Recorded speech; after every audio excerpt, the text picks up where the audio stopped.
Hello there, my name's James Bond. I'm a health and fitness expert specialising in weight loss. Now, I've just been passed this article, okay, which you can see here, and it says, a picture of obesity. NHS tells bodybuilder she must lose weight and exercise more. And let me read it out to you, just to make it clear.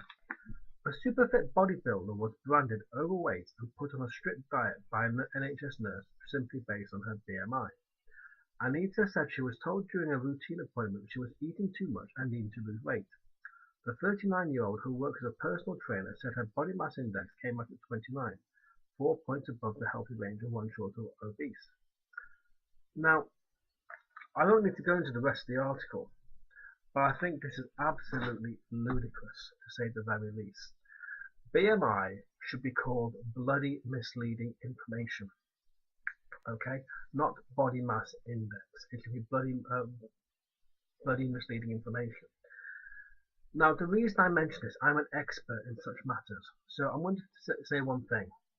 Fat loss and weight loss are not necessarily the same thing. Believe it or not, you do need to have some fat in your body.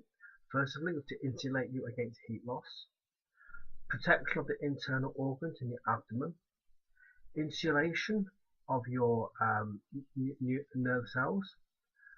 Most membranes of cells are made of lipids, and there are fat-soluble vitamins such as A, D, E, and K. So you do need some fat in your diet. There are good fats and bad fats.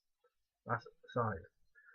However, fat loss and weight loss are not necessarily the same thing. A good trainer will tell you that they will never ever train you for weight loss. We market what people want, but we give them what they need. Weight loss is not necessarily what people should have.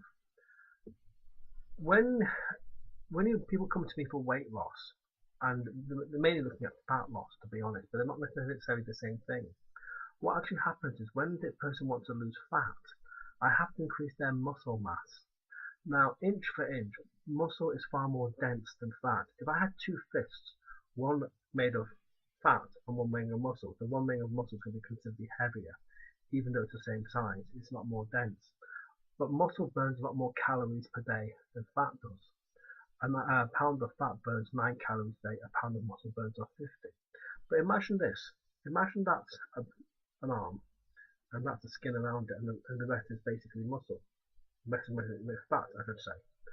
Well, what actually happens is, to avoid the loose skin, I have to exercise the muscle, make it expand, fill up that gap, and basically tighten the skin.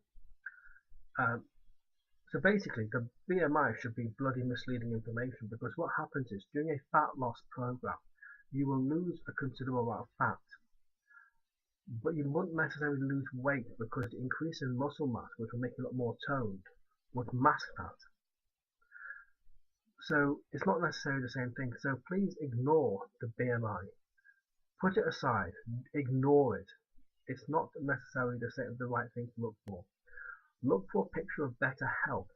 And for me, the most important thing for a person is not their BMI. Is look at their quality of life. Can that person keep, for example, if you had a gentleman who can't keep up with his children, and he can start playing football with them, that's more important to me than his BMI scale. When that lady who wants to get into that wedding dress can do so, that's far more important. When that lady who's been staying at home because of her obesity and can go out with her friends and have a full social life, that's far more important to me than a BMI scale.